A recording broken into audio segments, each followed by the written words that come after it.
कानून में अच्छी सफलता प्राप्त कर लेने के बाद मिस पद्मा को एक नया अनुभव हुआ।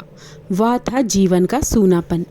विवाह को उन्होंने एक अप्राकृतिक बंधन समझा था और निश्चय कर लिया था कि स्वतंत्र रहकर जीवन का उपभोग करूंगी। एमए की डिग्री ली, फिर कानून पास किया और प्रैक्टिस शुरू कर दी। रूपवती थी, युवती थी, मृदुभाषिणी थी और प्रतिभाशालिनी भी। मार्ग में कोई बाधा न थी। देखते देखते वह अपने साथी नौजवान मर्द वकीलों को पीछे छोड़कर आगे निकल गई और अब उसकी आमदनी कभी कभी 1000 से भी ऊपर बढ़ जाती है। अब उतने परिश्रम और सिर मगजन की आवश्यकता नहीं रही। मुकदमे अधिकतर वही होते थे जिनका उसे पूरा अनुभव हो चुका था। उसके विषय में किसी तरह की तैयारी की उसे ज़रूरत ना मालूम होती। अपनी शक्तियों पर कुछ विश्वास भी हो गया था। कानून में कैसे विजय मिला करती है, इसके कुछ लटके भी उसे मालूम हो गए थे।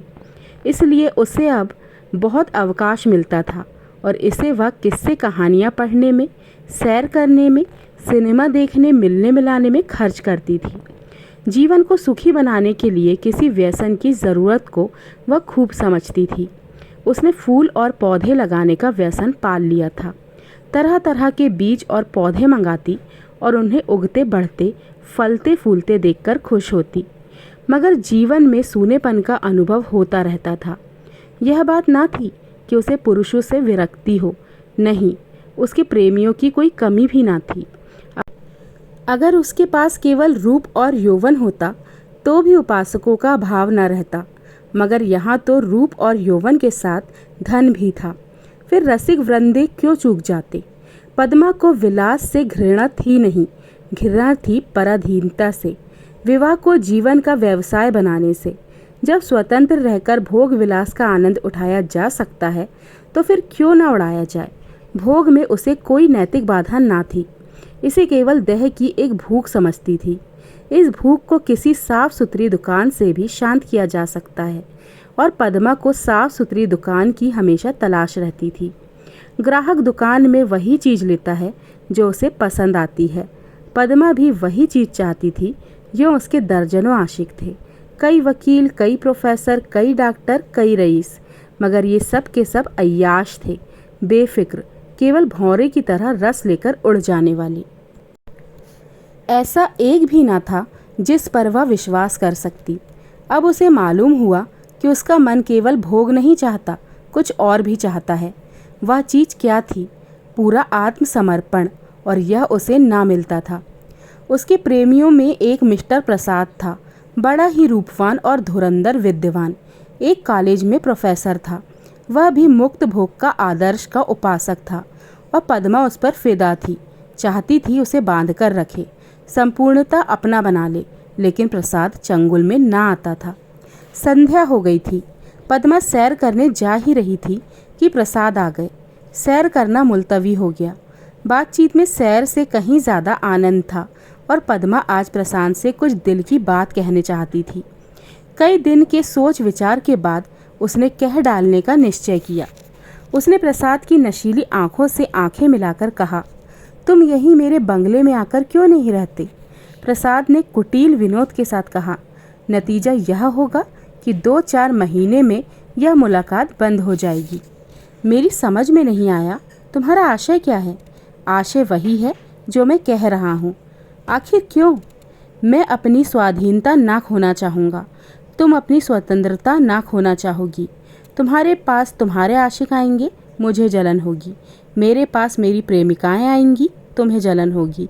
मनमुटाव होगा, फिर वैमनस्य होगा और तुम मुझे घर से निकाल दोगी। घर तुम्हारा ही है, मुझे बुरा लगेगा ही, फिर यह मैत्री कैसे निभेगी? दोनों कई मिनट तक मौन रहे। प्रसाद ने परिस्थिति को इतने स्पष्ट, बेलाग, लठमार शब्दों में खोलकर रख दिया था कि कुछ कहने की जगह ना मिलती थी। आखिर प्रसाद ही को नुक्ता सूझा। बोला, जब तक हम दोनों यह प्रतिज्ञा ना कर लें कि आज से मैं तुम्हारा हूँ और तुम मेरी हो, तब तक एक साथ निर्वाह नहीं हो सकता। तुम यह प्रतिज्ञा करोगे? पहले तुम बतलाओ। मैं करूँगी तो मैं भी करूँगा, मगर इस एक बात के सिवा मैं और सभी बातों में स्वतंत्र रहूँगी। और मैं भी इस एक की बात के सिवा हर एक बात में स्वतंत्र रहूँगा। मंजूर। मंजूर। तो कब से? जब से तुम कहो। मैं तो कहती हूँ कल से ही। तय। लेकिन अगर तुमने इसके विरुद्ध आचरण किया तो? और तुमने किया तो? तुम मुझे घर से निकाल सकती हो, लेकिन मैं तुम्हें क्या सजा दूंगा? तुम मुझे त्याग देना, और क्या करोगे? जी नहीं, तब इतने से चित्त को शांति ना मिलेगी। तब मैं चाहूँगा तुम्हें जलील करना, बल्कि तुम्हारी हत्या करना। तुम बहुत निर्दय हो प्रसाद। जब तक हम दोनों स्वाधीन हैं, हम किसी को कुछ कहने का हक नहीं रखते, लेकिन एक बार प्रतिज्ञा में बंध जाने के बाद फिर मैं इसकी अवज्ञा सह सकूंगा, न तुम इसकी अवज्ञा सह सकोगी। तुम्हारे पास दंड का साधन है, मेरे पास नहीं। कानून मुझे कोई भी अधिकार नहीं देगा। मैं तो वकील अपनी पशु बल से प्रतिज्ञा का पालन कराऊंगा, और तुम्हारे इतने नौकरों के सामने मैं अकेला क्या कर सकूंगा? तुम तो चित्र का श्याम पक्ष ही देखते हो। जब मैं तुम्हारी हो रही हूँ तो यह मकान, नौकर चाकर और जायदाद सब कुछ तुम्हारा है। हम तुम दोनों जानते हैं कि ईर्ष्या से ज़्यादा घृणित कोई सामाजिक पाप नहीं है। तुम्हें मुझमें प्रेम है या नहीं मैं नहीं कह सकती, लेकिन तुम्हारे लिए मैं सब कुछ सहने, सब कुछ करने के लिए तैयार हूँ। दिल से कहती हो पद्मा, सच्चे दिल से। मगर ना जाने क्यों तुम्हारे ऊपर विश्वास ही नहीं आ रहा। मैं तो तुम्हारे ऊपर विश्वास कर रही हूँ।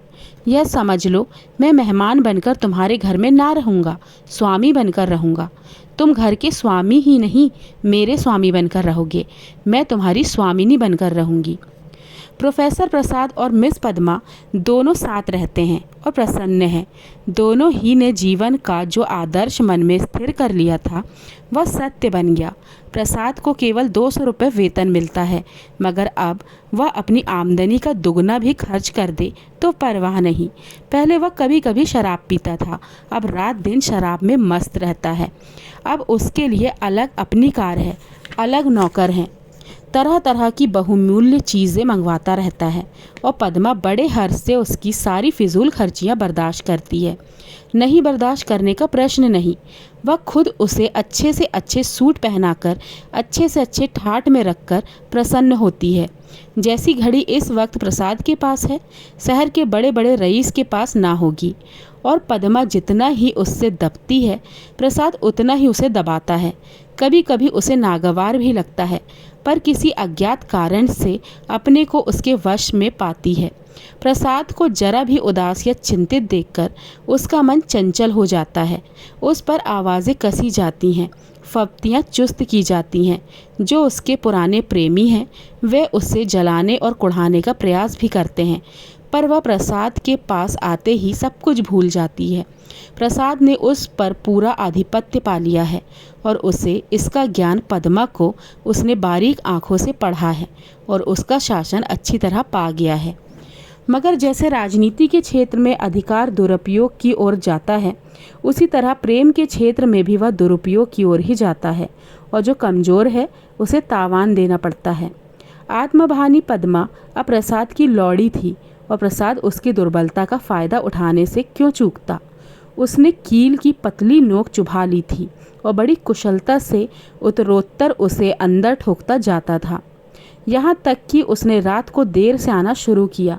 पद्मा को अपने साथ ना ले जाता, उससे बहाने करता कि मेरे सर में दर्द है, और जब पद्मा घूमने जाती तो अपनी कार निकाल लेता और उड़ जाता। 2 साल गुजर गए और पद्मा को गर्भ था। वह स्थूल भी हो चली थी। उसके रूप में पहले की सी नवीनता और मादकता ना रह गई थी। वह घर की मुर्गी थी, साग बराबर। एक दिन इसी तरह पद्मा लौट कर आई तो प्रसाद गायब थे। वह झुंझला उठी। इधर कई दिन से वह प्रसाद का रंग बदला हुआ देख रही थी। आज उसने कुछ स्पष्ट बातें कहने का साहस बटोरा। 10 बज गए, 11 बज गए, 12 बज गए, पर उसके इंतज़ार में पद्मा बैठी रही। भोजन ठंडा हो गया, नौकर चाकर सो गए। वह बार बार उठती, फाटक पर जाकर नज़र दौड़ाती। 12-1 बजे के करीब प्रसाद घर आया। पद्मा ने साहस बटोरा था, पर प्रसाद के सामने जाते ही उसे इतनी कमज़ोरी मालूम हुई। फिर भी उसने जरा कड़े स्वर में पूछा, आज इतनी रात तक कहाँ थे? कुछ खबर है? कितनी रात है? प्रसाद को वह इस वक्त असुंदरता की मूर्ति सी लगती थी। वह एक विद्यालय की छात्रा के साथ सिनेमा देखने गया था। बोला, तुमको आराम से सो जाना चाहिए। तुम जिस दशा में हो उसमें तुम्हें जहाँ तक हो सके आराम से रहना चाहिए। पद्मा का साहस कुछ प्रबल हुआ। तुमसे पूछती हूँ, उसका जवाब दो। मुझे जहन्नुम में भेजो तो तुम भी मुझे जहन्नुम में जाने दो। तुम मेरे साथ दगा कर रहे हो, यह मैं साफ देख रही हूँ। तुम्हारी आंखों की ज्योति कुछ बढ़ गई होगी। मैं इधर कई दिनों से तुम्हारा मिजाज कुछ बदला बदला सा देख रही हूँ। मैं तुम्हारे साथ अपने को बेचा नहीं है। अगर तुम्हारा जी मुझसे भर गया हो तो मैं आज ही जाने को तैयार हूँ। तुम जाने की धमकी क्या देते हो? यहाँ तुमने आकर कोई बड़ा त्याग नहीं किया है। मैंने त्याग नहीं किया है, तुम यह कहने का साहस कर रही हो। मैं देखता हूँ तुम्हारा मिजाज बिगड़ रहा है। तुम समझती हो मैंने इसे अपंग कर दिया है, मगर मैं इसी वक्त तुम्हें ठोकर मारने को तैयार हूँ। इसी वक्त। पद्मा का साहस जैसे बुझ गया। प्रसाद अपना ट्रंक संभाल रहा था। पद्मा ने दीन भाव से कहा, मैंने तो ऐसी कोई बात नहीं की जो तुम इतना बिगड़ उठे।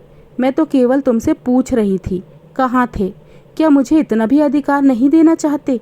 मैं कभी तुम्हारी इच्छा के विरुद्ध कोई काम नहीं करती और तुम मुझे बात बात पर डांटते रहते हो। तुम्हें मुझ पर ज़रा भी दया नहीं आती। मुझे तुमसे कुछ भी तो सहानुभूति मिलनी चाहिए। मैं तुम्हारे लिए क्या कुछ करने को तैयार नहीं हूँ, और आज जो मेरी दशा हो गई है तो तुम मुझसे आंखें फेर लेते हो। उसका कंठ रूंध गया और मेज पर सिर रखकर फूट फूट कर रोने लगी। प्रसाद ने पूरी विजय पाई।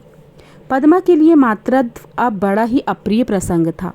उस पर चिंता मंडराती रहती। कभी कभी वह भय से कांप उठती और पछताती। प्रसाद की निरंकुशता दिन ब दिन बढ़ती जा रही थी। क्या करे क्या ना करे। गर्भ पूरा हो गया था। वह कोर्ट ना जाती थी, दिन भर अकेली बैठी रहती। प्रसाद संध्या समय आते, चाय वाय पीकर फिर उड़ जाते तो 11-12 बजे तक लौटते। वह कहाँ जाते हैं यह भी उससे छिपा ना था। प्रसाद को तो जैसे उसकी सूरत से नफरत थी। पूर्ण गर्भ, पीला मुख, चिंतित, शशंक, उदास। फिर भी वह प्रसाद को श्रृंगार और आभूषण से बांधने की चेष्टा से बाज न आती थी, मगर वह जितना ही प्रयास करती उतना ही प्रसाद का मन उसकी ओर से फिरता था। इस अवस्था में श्रृंगार उसे और भी भद्दा लगता। प्रसव वेदना हो रही थी। प्रसाद का पता नहीं। नर्स मौजूद थी, लेडी डॉक्टर मौजूद थी, मगर प्रसाद का ना रहना पद्मा की प्रसव वेदना को और भी दारुण बना रहा था।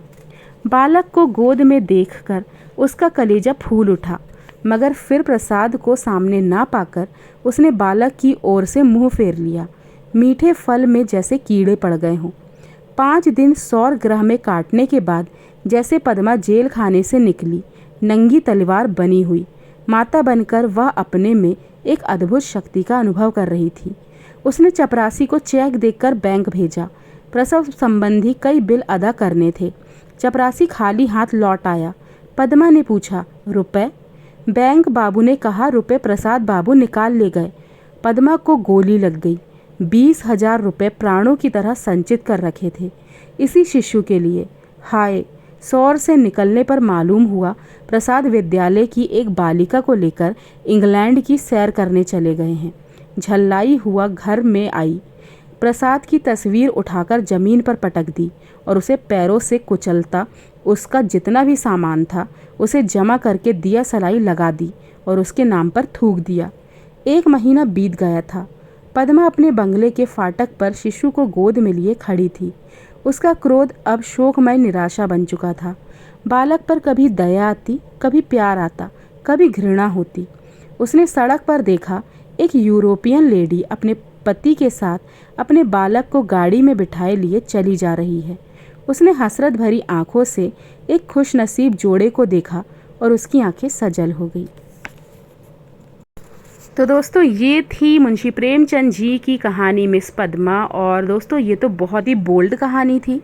वैसे तो मुंशी प्रेमचंद जी बहुत ही पुराने राइटर हैं और 1920-30 के दशक में वो लिखा करते थे और उस समय लिव इन रिलेशनशिप उस समय भी चलता था। मैं तो बहुत शॉक्ड हो गई ये कहानी पढ़ के। मतलब बहुत ही मॉडर्न सोसाइटी भी हुआ करती थी क्या उस समय। मुझे नहीं पता था इस बारे में, बट मुझे कहानी बहुत अच्छी लगी। और इस कहानी के थ्रू हमें मुंशी प्रेमचंद जी ने यही समझाया है कि जो बहुत ही मॉडर्न लोग होते हैं ना, लड़कियों की सोच की हम शादी नहीं करेंगे, हम संसार का सुख ऐसे ही उठा लेंगे, तो उनके साथ तब यही हाल होता है। देखिए ना किस तरह मिस पद्मा को उस प्रसाद ने पूरी तरह से लूटा खसूटा और भाग गया।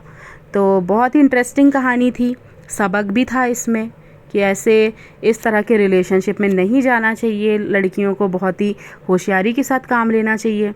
मुझे तो कहानी बहुत अच्छी लगी है। आप भी बताइएगा कमेंट सेक्शन में आपको कैसी लगी।